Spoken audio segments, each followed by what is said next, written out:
నా పేరు కరిష్మా. ఇప్పుడు నా వయసు 20 సంవత్సరాలు. నేను ఇంటర్ చదివేటప్పుడే మంచి సంబంధం, పెద్ద ఉద్యోగం అని సూర్యకిచ్చి పెళ్లి చేశారు. అప్పుడు నా వయసు 15 సంవత్సరాలు. నేను 7వ తరగతిలో ఉన్నప్పుడే. కానీ ఏ తప్పు చేయలేదు. పెళ్లి అనగానే చాలా ఆనందపడ్డాను. ఏంచక్కా భర్తతో కోరికలు తీర్చుకోవచ్చు, సుఖపడవచ్చు అని. అది కాక ఆయనకి పెద్ద ఉద్యోగం, పెళ్లయిపోయింది. ఆ రాత్రి మాకు ఫస్ట్ నైట్. నన్ను చాలా అందంగా రెడీ చేసి శోభనం గదిలోకి పంపారు.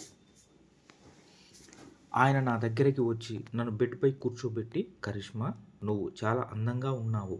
నువ్వు నా భార్య కావటం నా అదృష్టం అని నా పెదాలపై ముద్దు పెట్టాడు. మొదటి ముద్దుతో నాలో కోరికలు మొదలయ్యాయి.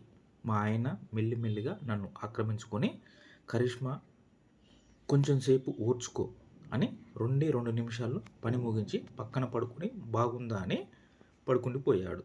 నాకైతే చాలా కోపం వచ్చింది. నా ఒళ్ళంతా వేడి సెగలు. ఏంటి ఈయన ఇలా చేశాడు? ఎంతో ఆశతో ఉన్న అడియాశ చేశాడు. ఫస్ట్ టైం కదా, ఎగ్జైట్మెంట్ ఏమో అనుకున్నా. కానీ ప్రతిరోజు 2-3 నిమిషాల కంటే ఎక్కువ చేయటం లేదు. అలా 5 నెలలు గడిచిపోయింది. మా ఆయన ఆఫీస్ వెళ్ళాక ఎవరితోనైనా ఎఫ్ఐఆర్ పెట్టుకుందాం అనిపించేది. నా కోరికలను ఆపుకోలేకపోయేదాన్ని. కొన్నిసార్లు వంకాయతో, మరికొన్నిసార్లు అరటికాయతో చేసుకునేదాన్ని. కానీ మళ్ళీ భయమేసేది, ఏమైనా ఇన్ఫెక్షన్ వస్తుందేమో అని. ఇలా రోజులు గడిచిపోతున్నాయి. ఒకరోజు మా పక్కింట్లోకి కొత్తగా ఒక జంట రెంటుకు దిగారు. వాళ్ళతో పరిచయం ఏర్పడింది. ఆవిడ పేరు సమంత. సమంత భర్త పేరు కామేష్. వాళ్లకు ఒక పాప ఉంది. సమంతకి 24 ఏళ్ళు ఉంటాయి. కామేష్కి 34 ఏళ్ళు ఉంటాయి. కొన్ని రోజులకే సమంత నాకు చాలా క్లోజ్ అయ్యింది. కామేష్ కూడా అప్పుడప్పుడు మాట్లాడేవాడు. చూడడానికి చాలా చామన ఛాయగా ఉండి దిట్టంగా ఉండేవాడు. యోగా చేస్తాడనుకుంటా. చాలా స్ట్రాంగ్గా కనిపించేవాడు. కామేష్ని చూసేటప్పుడు అనిపించేది, ఇతనితో ఎఫ్ఐఆర్ పెట్టుకుంటే బాగుండు అని. కానీ భయమేసి ఊరుకునేదాన్ని. కామేష్ కూడా నన్ను అప్పుడప్పుడు తినేలా చూసేవాడు. సమంత రెండోసారి ప్రెగ్నెంట్ అయ్యింది. సమంతకి 4వ నెల రాగానే పుట్టింటికి డెలివరీకని పాపని తీసుకొని వెళ్ళింది. కామేష్ ఇక్కడే ఉండేవాడు. మధ్యాహ్నం బయటే భోజనం చేసేవాడు. రాత్రికి నేను భోజనం పంపేదాన్ని. నాకైతే చాలా ఆత్రంగా ఉండేది. ఎలాగైనా కామేష్తో సుఖపడాలని ఉండేది. మా ఆయనకి ఆఫీస్లో క్యాంప్ ఉండటం వలన ఒక 15 రోజులు క్యాంప్కి వెళ్ళాడు. ఇదే సరైన సమయం కామేష్తో నవ్వుకోవడానికి అనుకుని కామేష్ కోసం ఎదురు చూస్తూ ఉన్నాను. తనని ఎలాగైనా పడేయాలి అని బాగా ఫ్రెష్గా స్నానం చేసి, స్లీవ్లెస్ జాకెట్ వేసుకొని, పల్చటి పింకు రంగు చీరని బొడ్డు కిందికి కట్టి, తలలో మల్లెపూలు పెట్టుకొని తయారయ్యాను. తన కోసం భోజనం కూడా రెడీ చేశాను. కామేష్ వచ్చి వాళ్ళ ఇంట్లోకి వెళ్ళి రెడీ అయ్యాడు. నేను వెళ్ళి భోజనానికి రండి అని పిలిచాను. తనని చూస్తుంటే తాగినట్లు అనిపిస్తుంది. నాకు కొంచెం డిసప్పాయింట్ అనిపించింది. సర్లే, భోజనం పెట్టి పంపించేద్దాం, మళ్ళీ ట్రై చేద్దాంలే అనుకున్నా. కామేష్కి భోజనం వడ్డించాను. తను భోజనం తింటూ నన్ను కసిగా అదోలా చూస్తూ ఉన్నాడు. తను తినేసి వాష్ బేసిన్ దగ్గరికి వెళ్ళి చెయ్యి కడుక్కుంటుంటే నేను టవల్ తీసుకుని వెళ్ళి ఇవ్వబోయాను. ఇంతలో తను ఉన్నట్టుండి నా చెయ్యిని పట్టుకొని లాగి నన్ను గట్టిగా హగ్ చేసుకొని నా పెదాలపై ముద్దు పెట్టాడు. తను అలా బలవంతంగా ముద్దు పెట్టడం నాకు నచ్చక నా బలమంతా ఉపయోగించి తనను తోసేశాను. కామేష్ కింద పడిపోతూ నిలదొక్కుని నా దగ్గరకు వచ్చి నన్ను ఎత్తుకొని బెడ్రూమ్లోకి తీసుకెళ్ళసాగాడు. ప్లీజ్ నన్ను వదులు అని గింజుకుంటున్న తను నన్ను రూమ్లోకి తీసుకెళ్లి బెడ్పై పడేశాడు. మంచంపై పడ్డ కుదుపులో నా పైట జారిపోయింది. బొడ్డు వరకు నా చీర జారిపోయి పల్చటి పొత్తి కడుపు, గుండ్రని లోతైన బొడ్డుని చూసి తను ఇంకా రెచ్చిపోయి నా మీద చిరుతల పడతాడు అనుకున్నా. కానీ గురకపెట్టి నిద్రపోయాడు.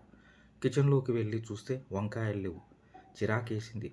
టేబుల్ పైన అరటికాయ కనిపించింది. ఇక దానితో కాసేపు నవ్వుకొని పడుకున్నా. మత్తు దిగాక నా కాళ్ళు పట్టుకొని, నైట్ మందు ఎక్కువ అవ్వడం వల్ల నీతో అలా బిహేవ్ చేశాను, సారీ అన్నాడు. అప్పుడు నేను, అలా ఎవరైనా బలవంతం చేస్తారా? ఏదైనా ప్రేమగా చేయాలి కానీ అన్నా. దానికి తను, సారీ చెప్తున్నా కదా, అయినా నీకు సుఖం లేదని నిన్నే తెలిసింది. మీ ఆయన నిన్నేం చేయటం లేదని అర్థం అయ్యింది. ఏం చేద్దాం, నా లైఫ్ అంతే అన్నా. తను ఫీల్ అవ్వకు, మీ ఆయన ఎప్పుడు వస్తాడని అడిగాడు. సరే, నేను చెప్పినట్టు ఈ 14 రోజులు నాతో ఉండు. నీకు స్వర్గం అంటే ఏంటో చూపిస్తా అన్నాడు. సరే నువ్వు చెప్పినట్టే వింటా అని కామేష్ని హగ్ చేసుకొని ఫస్ట్ ముద్దివ్వు నాకు అంటూ తన పెదాలు అందుకొని ముద్దివ్వసాగాను. తను కొద్దిసేపు ముద్దిచ్చిన తర్వాత ఇద్దరం బెడ్రూమ్లోకి వెళ్ళి కోరికలు తీరే వరకు నవ్వుకున్నాం. అదే లవ్వుకున్నాం.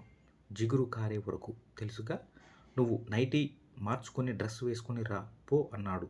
నేను మా ఇంట్లోకి వచ్చి నైటీ విప్పేసి చూడిదార్ వేసుకున్నా. కామేష్ కూడా రెడీ అయ్యి వచ్చి సమంత రెడీనా అన్నాడు. నేను ఆ అని తన కారు ఎక్కాను. కారులో వెళ్తుంటే తనే నాతో నువ్వు అప్పుడప్పుడు నన్ను దొంగచూపులు చూస్తూ ఉండేదానివి కదా అన్నాడు. నేను అవును అన్నా. నాకు తెలుసు సమంత, అందుకే రాత్రి 2 పెగ్గులు వేసి ధైర్యం చేసి నీ ఒంటి మీద చెయ్యి వేశాను. నువ్వే లొంగిపోయావు అని నవ్వుతూ అన్నాడు. కార్ ఒక హోటల్ దగ్గర ఆపి ఇద్దరం అల్పాహారం తినేశాం.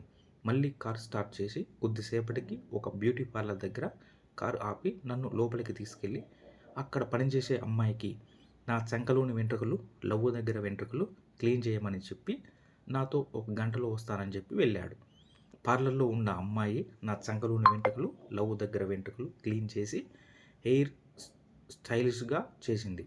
అక్కడ ఉన్న బాత్రూమ్ చూపించి స్నానం చేసి రండి అని ఒక టవల్ ఇచ్చింది. బాత్రూంలో ఉన్న అద్దంలో నన్ను నేనే చూసుకున్నా. చాలా అందంగా తయారయ్యాను. ఒళ్ళు నున్నగా మెరిసిపోతుంది. స్నానం చేసి టవల్ కట్టుకుని బయటికి వచ్చా. ఆ అమ్మాయి ఒక కవర్ ఇచ్చి సార్ వచ్చారా అని నేను కవర్ ఓపెన్ చేసి చూసా. బ్లాక్ జీన్స్, బ్లూ టీషర్ట్, మంచి క్వాలిటీ బ్రా, ప్యాంటీ ఉన్నాయి. అవి తీసుకొని వేసుకున్నా. పార్లర్ అమ్మాయి హెయిర్ డ్రెస్ చేసింది. అద్దంలో చూసుకుంటే చాలా అందంగా ఉన్నా. రిసెప్షన్ దగ్గర కామేష్ కూర్చొని ఉన్నాడు. నన్ను చూసి వావ్ సమంత చాలా అందంగా ఉన్నావు అన్నాడు. బిల్ పే చేసి బయటకి వచ్చేసాము. నేను ఇప్పుడు ఇంటికేనా అని అడిగా. లేదు, ఇంకా షాపింగ్ చేయాలి, నీకు డ్రెస్సెస్ కొనాలి అని కొద్దిసేపటికి ఒక షాపింగ్ మాల్కి తీసుకెళ్ళాడు. అక్కడ నాకు చాలా చిన్న చిన్న గౌన్స్, బ్రా, ప్యాంటీలు కొనిచ్చాడు. ఏంటి ఇలాంటి డ్రెస్లా, నేను ఎప్పుడు వేయలేదు అన్న సిగ్గుతో. తను ప్లీజ్ సమంత నా కోసం అని అడిగాడు. నాకు మంచి మూడ్ వస్తేనే కదా నేను బాగా సుఖపెట్టగలను అన్నాడు. నేను సరే అని తీసుకున్నా. ఇక షాపింగ్ అయిపోయాక ఇంటికి వచ్చేసరికి మధ్యాహ్నం 2 అయింది. వచ్చేప్పుడే భోజనం తెచ్చుకున్నాం.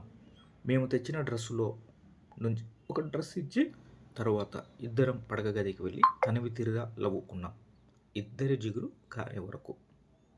తర్వాతకి ఇద్దరు రెడీ అయ్యి ప్రేమించుకుందాం రా సినిమాకి వెళ్ళి వచ్చాము. ఈసారి ఇద్దరు బాత్రూంలో లవ్వుకోవాలని అనుకున్నాము. బయట వర్షం పడుతుంది. కామేష్ బాత్రూంలోకి వెళ్ళి నన్ను రమ్మని పిలుస్తున్నాడు. నేను బాత్రూంలోకి వెళ్ళేటప్పుడు ఫోన్ రింగ్ అయింది. వచ్చి లిఫ్ట్ చేస్తే సూర్య కాల్ చేశాడు. అప్పుడు సూర్య గురించి తలుచుకుంటే బాధ అనిపించింది. కానీ నేను మాత్రం ఏం చేయను. నా కోరికని తను లవ్వించలేకపోతున్నాడు. అటు కామేష్ అన్నీ విప్పుకొని లవ్వించడం కోసం పిలుస్తున్నాడు. ఇప్పుడు నేనేం చేయాలి, మీరే